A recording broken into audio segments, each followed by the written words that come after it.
అమ్మా భువనా, వేసుకో అమ్మా. వేసుకో అన్నీ. వేసుకో తల్లి.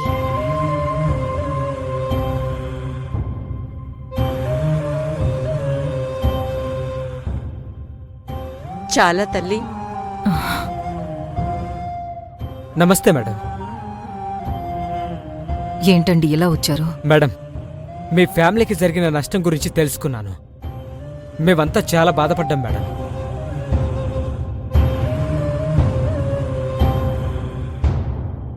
ఆ యమజ గారి చేతికి మీ ఆస్తి ఫ్యాక్టరీలు వెళ్ళిపోవడం, తన ఆపోజిషన్లో మిమ్మల్ని ఇలా చూడడం చాలా కష్టంగా ఉంది మేడం.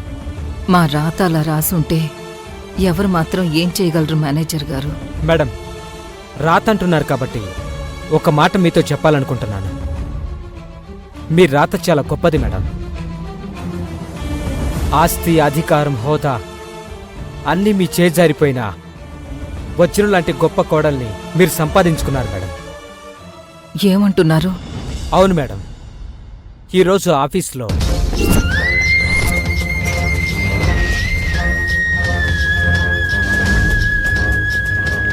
మీరంత గౌరవం ఉన్నవాళ్ళే అయితే నా ప్రాణం కాపాడిన కావేరికి మీరు తన మీద చేయి చేసుకున్నందుకు సారీ చెప్పండి. సారీ కావేరి.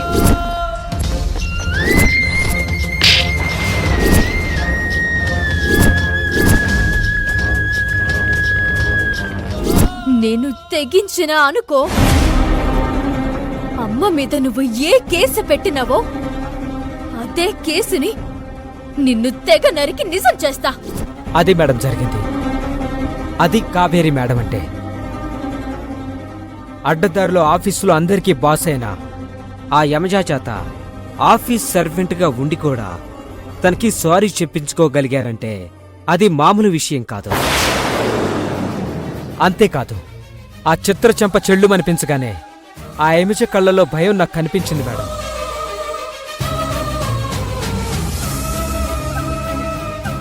ఆ భయం వెనుక అర్థం నేను కనిపెట్టలేకపోయాను, కానీ రాబోయే ప్రమాదాన్ని మాత్రం ఆ యమజ ఊహించినట్టు మాత్రం నాకు అనిపించింది. మేడం, ఇవాళ మీరు పడిపోయారని మాత్రం దయచేసి అనుకోవద్దు. మీ పూర్వ వైభవాన్ని మీ కోడల్ని తీసుకొస్తుందన్న నమ్మకాన్ని కావేరి మేడం మా అందరిలో కలిగింది.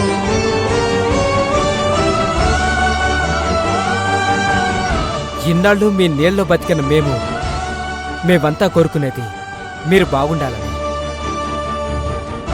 ఉన్నంతకాలం ఆ యముజ మాకు జీతమిచ్చే బాస్గా మాత్రమే ఉండగలదు, కానీ మాకు జీవితాన్నిచ్చే మీ స్థానం కలకాలం మా గుండెల్లో అలాగే ఉంటుంది.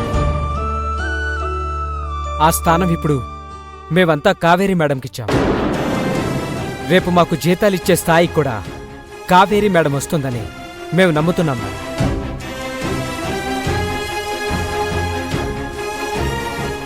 ఆ ధైర్యంతో కలిగిన సంతోషంతోనే ఈ మాటలు మీకు చెప్పి వెళ్దామని వచ్చాను మేడం. వెళ్ళొస్తాను మేడం.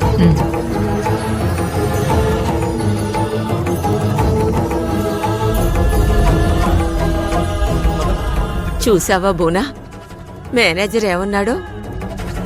కోటి పూజలు చేస్తేనే గాని దక్కని అదృష్టం బోనా నీ కోడలు.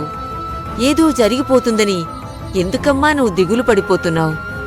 కష్టం వచ్చినప్పుడే కదా మనం గుండె బలం చూపించాలి. గుండెనిలా బలహీనం చేసుకోకమ్మా, అదే కదమ్మా ఓటమి. అన్నీ యమజ పంపిన వీడియో చూసి నువ్వీ పరిస్థితి తెచ్చుకున్నావు. కాని కావేరి అక్కడ యమజ చేసిన అవమానాన్ని కూడా భరించి అందరి చేత అప్రిషియేట్ చేయించుకుందే. అది కావేరి అంటే. అన్నీ కావేరి ఛాలెంజ్ చేసిందంటే ఆంగే ఉన్నది ఎంత యమజైనా ఎవరైనా చివరికి ఓడి తలదించుకోవాల్సిందే. అన్నీ ఇంకే నీ హెల్త్ కండిషన్ సెట్ చేసుకో, మిగతా అన్నీ నీ కోడల్దా సెట్ చేయను. అత్తయ్య, అత్తయ్య. కావేరి. అమ్మా. అత్తయ్య. ఏంటమ్మా, ఎలా ఉందమ్మా? అత్తయ్య, నన్ను క్షమించండి అత్తయ్య. మీరే పరిస్థితుల్లో ఉన్నా మిమ్మల్ని దగ్గరుండి చూసుకోలేకపోతున్నా. కాకి, ఇక్కడ నా పరిస్థితి చూసుకోవడానికి చాలా మందున్నారు. ఇచ్చిన మాట, చేసిన వాగ్దానాలు పక్కన పెట్టి నా కోసం రావాల్సిన అవసరం ఇక్కడ ఎవరికీ లేదు. నాతో జరిగిన ఒప్పందానికి నేను ఎప్పుడు కట్టుబడి ఉంటాను. మాటిచ్చిన వాళ్ళు కూడా ఆ మాటకి కట్టుబడితేనే బావుంటుంది.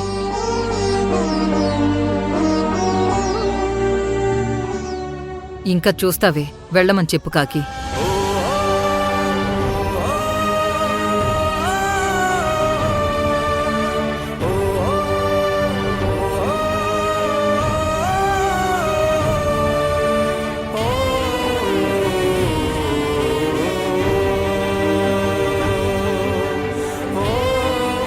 అన్నీ నీకోసం నీకేమైందా అని వాళ్ళెంతో టెన్షన్ పడొస్తే నీ ఇంత మాదిరి వాళ్ళని బాధ పెట్టడం సరియేనా?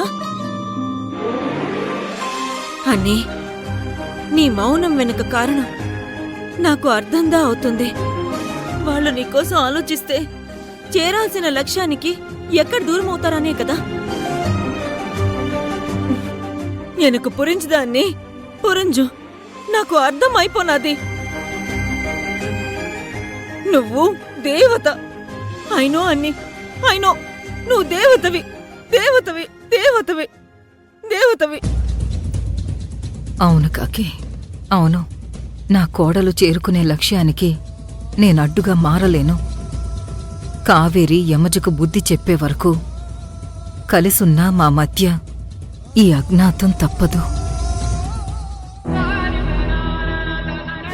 ఆ యమజ చెర నుండి ముందు బయటపడమని చెప్పు. బయటపడ్డాకే నాతో మాట్లాడమని చెప్పు.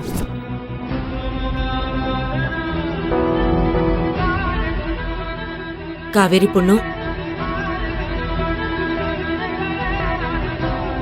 ఏంది కాకమ్మా? ఇంత మాదిరి కష్టాలు ఇంకా మనకెన్ని రోజులు? సమస్య తీరే ఎన్ని రోజులు? అది ఎప్పు తీరును? దేనికైనా టైం రావాలి కదా కాకమ్మా. వాచ్లో టైం అయినా లోపల బ్యాటరీ దా వేస్తేనే కదా కావాల్సిన టైం వచ్చేది. మరి మనకి రావాల్సిన టైం కోసం మనం కూడా ఏదో ఒక బ్యాటరీ పవర్ దా వాడాలి కదా కావేరి. కాకమ్మా, మనం ఏం చేయాలన్నా ఆ యమచ దగ్గరున్న కన్ఫెషన్ లెటరు, ఆ వీడియో ఎవిడెన్స్ మన చేతికొస్తే గాని దాని సంగతి తేల్చలేము. నాన్ కూడా అదుదా చెప్తున్నా పున్ను. ఆ ఎవిడెన్స్ వెంటనే మన చేతికి తెచ్చుకోవాలా? తెచ్చుకోవాలి అంటే మనం ఏదైనా ఒక మంచి ప్లాన్ చేయాలి.